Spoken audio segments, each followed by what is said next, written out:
You walk across marble floors. The stone chills your skin, but the sunlight warms your shoulders. Light filters through tall columns, casting golden bands across the temple. You breathe in incense and olive oil, and the silence feels sacred. White robes brush your ankles.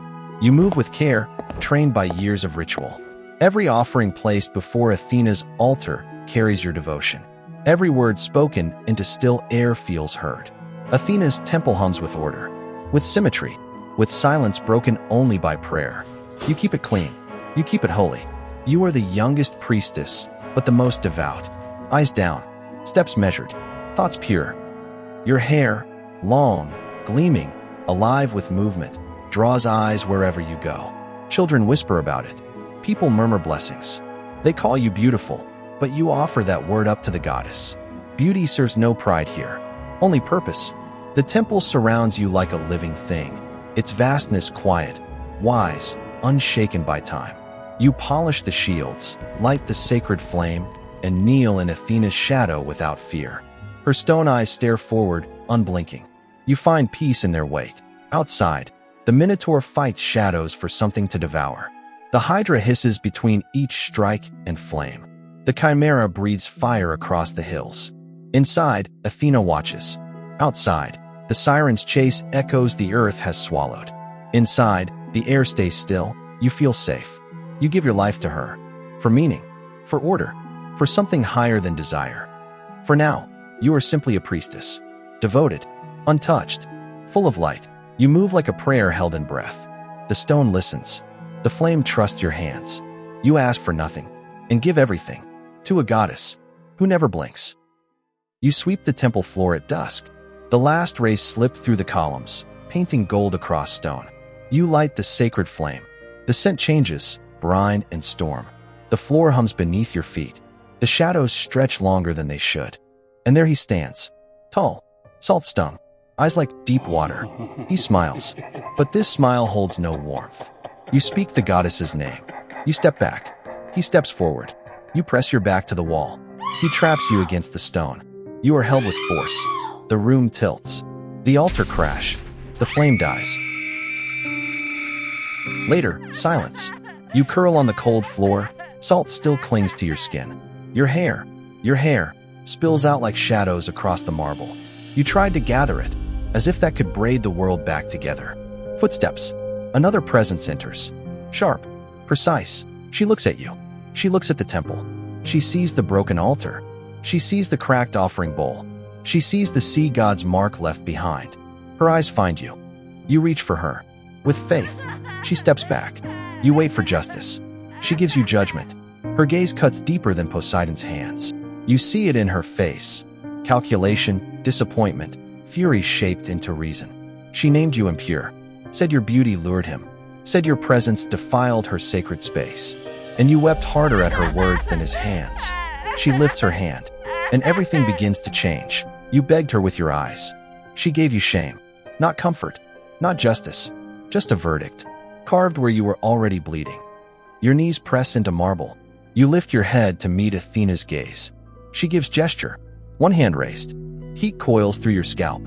At first, it feels like fire, a burning beneath the skin, deeper than nerves. You scream. Your voice twists, swallowed by hissing. Your hair rides. A dozen threads slither down your shoulders. You try to touch one. It strikes your hand. The others follow. Your mirror lies broken at your side, cracked silver framed in bronze. You catch your reflection. The thing in the glass glares, wild-eyed, snake-crowned. Your mouth hangs open, frozen in a silent cry. Even your sorrow sharpens into something unnatural. The face no longer belongs to you. Your eyes, glow faintly gold. You blink. Stone bursts from the ground. Statues begin to form around you. People, animals, trees, caught mid-motion, frozen by this new gaze. You shut your eyes, tight, but the gift stays. It aches, loud and eternal. You try to cover your face with your hands. The snakes bite them away. She sees ruin. She raises her hand. Pain answers. Fire roots through your scalp. Your face becomes myth. Your name becomes fear. You stay on your knees, offering silence to a goddess who blesses with fangs. Waves crash beyond jagged cliffs. Salt wind cuts across your skin, stinging like memory. The island rises like a scar from the sea. Barren stone, twisting vines, only rocks and echoes. You walk alone, always alone. Your hair never sleeps. It watches. It strikes. It whispers things you try not to understand. A bird once landed near your feet. It locked eyes with you. Feathers froze mid-flutter. Beak open. Wings raised. Time stopped inside a single breath. You tried to look away, but the gaze already passed. Now the bird stands forever near the shoreline, a monument of terror. One of many. Statues gather. A boy, still waving at the birds. A hunter, caught mid-step. A deer, eyes wide with something softer than fear, something like trust. They fill the garden. You do not build these sculptures. They come to you, curious, brave, unaware. Each one arrives alive. Each one stays forever. You sit among them, eyes closed, head bowed. You hum a tune from your old temple. The melody sounds hollow here. A snake wraps around your wrist. Gentle, almost kind. You do not push it away. The sun sets across stone faces. You wonder what they dreamed before the moment turned them still. Each night, you whisper their names. You name them because no one else will. You speak for them because no one else can. And every night, you dream of the girl in white robes, kneeling beneath Athena's light, hair like silk, hands like prayer, a girl who no longer exists. Only the hiss remains. They called you a monster, but you lived like a warning no one heeded. Every statue was someone who couldn't hear you whisper, "Don't look." The wind carries a new sound. Steel, breath held behind a rock. Another visitor. You stay still. You listen. Your snakes rise, sensing the shift before you do. They taste metal. Divine metal. The island breathes differently now. Trees hush. Birds vanish. Even the waves pull back, as if watching. You walk past your statues. They stand like sentinels, proof of all who saw you clearly and never walked again. You never asked for company, but it arrives anyway. He steps into the clearing, sword at his side, eyes hidden behind a mirrored shield. His stance carries purpose. You step backward. The snakes hiss. He doesn't look at you, not directly. He studies your reflection, calculating angles, measuring death. Your death, silence and distance. His gods prepared him well.